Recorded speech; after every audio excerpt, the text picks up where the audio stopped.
Hello everyone, ক্যালিটোক্রন্সের নতুন একটা ভিডিওতে সবাইকে জানাই ওয়েলকাম।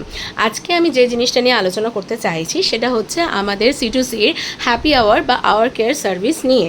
অলরেডি আমাদের সিটুসির যারা প্যারেন্টসরা রয়েছে তারা এটা বিষয়ে জানে, কিন্তু যারা জানো না তাদেরকে আমি জানাতে চাই যে হ্যাপি আওয়ার বা আওয়ার কেয়ার সার্ভিসটা অ্যাকচুয়ালি কী। আমরা বাবা মারা যখন কোনো প্রয়োজনীয় কাজে যাই, যেমন ধরো 2-3 ঘন্টার জন্য, লাইক ধরো সিনেমা দেখতে গেলাম বা ধরো হসপিটালে গেলাম বা এমন কোনো জায়গায় গেলাম যেখানে আমি আমার বাড়ি ছোট্ট সদস্যটিকে, আমার সন্তানকে আমি নিয়ে যেতে পারবো না, কিন্তু 2-3 ঘন্টার জন্য আমি এমন কোনো জায়গাতেও খুঁজে পাই না যেখানে আমরা বাচ্চাকে সেফ অ্যান্ড সিকিউরলি এবং ওর অ্যাক্টিভিটি, ওর এজ ওরিয়েন্টেড অ্যাক্টিভিটির সাথে আমরা রাখতে পারি। তো এরকম যদি প্রবলেম কারোর হয়ে থাকে বা এরকম কোনো জায়গা যদি তোমরা কেউ খোঁজ করে থাকো, তাহলে তোমরা প্লিজ ক্যালিটোক্রন্সের সাথে যোগাযোগ করো। এমন নয় যে ক্যালিটোক্রন্সের বাচ্চা হতেই হবে, তারা এখানে পড়তেই হবে। এরকমও কেউ যারা এই ভিডিওটা দেখছো তাদের বাড়িরও যদি কোনো সদস্য থাকে যাকে তোমরা এইরকম প্রবলেম ফেস করেছো যে বাচ্চাটাকে আমরা রাখতে চাই এবং সিসিটিভি মনিটাইজেশনের আন্ডারে এবং যেখানে বাচ্চা সেফ সিকিউর থাকবে, সেরকম কোনো জায়গার সন্ধানে থাকলে তাহলে তোমরা প্লিজ ক্যালিটোক্রন্সে যোগাযোগ করো। আর এটার জন্য আমি বলে দিচ্ছি যে এই সার্ভিসটা আমাদের অ্যাভেল করতে পারবে তোমরা Monday to Saturday morning 9 AM to 8 PM, এটাই আমাদের জেনারেল টাইমিং রয়েছে। এর বাইরে যদি এক্সট্রা টাইমিং লাগে তার জন্য একটু এক্সট্রা চার্জেস পে করতে হবে। আর সানডে আমাদের পুরোপুরি অফ থাকে।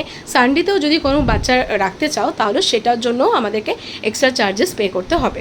আর আমি এটার জন্য বলে রাখলাম যে এই হ্যাপি আওয়ার সার্ভিসটা অ্যাভেল করতে গেলে সে যে কোনো দিন নিতে পারো, যেদিনকে আমাদের ছুটি থাকবে না, অফ থাকবে না, এই ছাড়া যে কোনো দিন সে এই সার্ভিসটা নিতে পারো, যে কোনো বাচ্চা যে কোনো কেউ নিতে পারো। কিন্তু তার জন্য প্রায়ের বিফোর 1 hour আগে ইনফরমেশন দিতে হবে যে তুমি বাচ্চাকে রেখে যেতে চাইছো, কত ঘন্টার জন্য রেখে যেতে চাইছো সেটা ম্যাটার করছে না। তুমি চাইলে 1 ঘন্টার জন্য রাখতে পারো, চাইলে তুমি 11 আওয়ার্সের জন্যও রাখতে পারো। আচ্ছা, এবার আসি যে আমাদের চার্জেসের ডিটেলিংটা নিয়ে। আমাদের হ্যাপি আওয়ার বা আওয়ার কেয়ারের জন্য আমাদের যে চার্জেসটা রয়েছে সেটা হচ্ছে only and only 100 rupees per hour. এটা কিন্তু স্টার্টিং চার্জেস, এটা পরবর্তীকালে হয়তো এক্সটেন্ডও হতে পারে, কিন্তু এখন যেটা একদম যেটা রয়েছে আর কি সেটা হচ্ছে 100 rupees পার আওয়ার। আমার মনে হয় যেটা ভীষণই অ্যাফোর্ডেবল। এইটা এই প্রাইস রেঞ্জে আমার মনে হয় না যে এত ভালো সার্ভিস তোমরা কোনো জায়গায় পেতে পারো। যেহেতু আমরা এই সার্ভিসটা ইন্ট্রোডিউস করছি সেই জন্য এটা অফার প্রাইসই বলা যেতে পারে।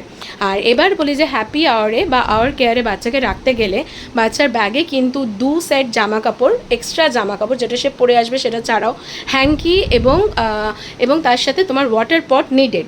আর ফুড আমরা প্রোভাইড করি না, কারণ অনেক বাচ্চার অনেক ধরনের জিনিস অ্যালার্জি থাকতে পারে। তো জেনারেলি ফুডটা বাড়ি থেকে প্রোভাইড করলেই ভালো হয়।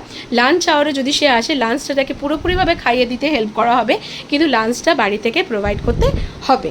তো এবার আমি কি আর বলবো, এখন তোমরা যে ভিডিওটা দেখছো সেটা আমাদের মর্নিং সেশনে বাচ্চারা প্লে এরিয়াতে এনজয় করছে। আর এখানে আসলে বাচ্চারা ভীষণ হ্যাপি থাকে। কেউ কেউ তো বাড়িতেই যেতে চায় না, ঠিক আছে, আবার বাড়িতে গিয়েও প্রবলেম করছে যে আবার সিরুসিতে চলে আসবে। কীভাবে তারা এনজয় করছে সেটা একটুখানি শোনো আমাদের ছোট্ট অদ্রিজার কাছে। হ্যালো, বাড়ি চলো, ক্লাসে চলো, ক্লাসে। তাহলে কোথায় যাবে? এখানে খেলা করবি? তাহলে পাপাকে কি বলবো, ভাতটা দিয়ে যেতে বলবো? ভাত দিয়ে যাবে না? ভাত খাবি না? আচ্ছা ঠিক আছে, বাড়ি চলো। দেখি মাম চলে এসেছে, চলো, মা চলে এসেছে, দেখি চলো। মা এসেছে।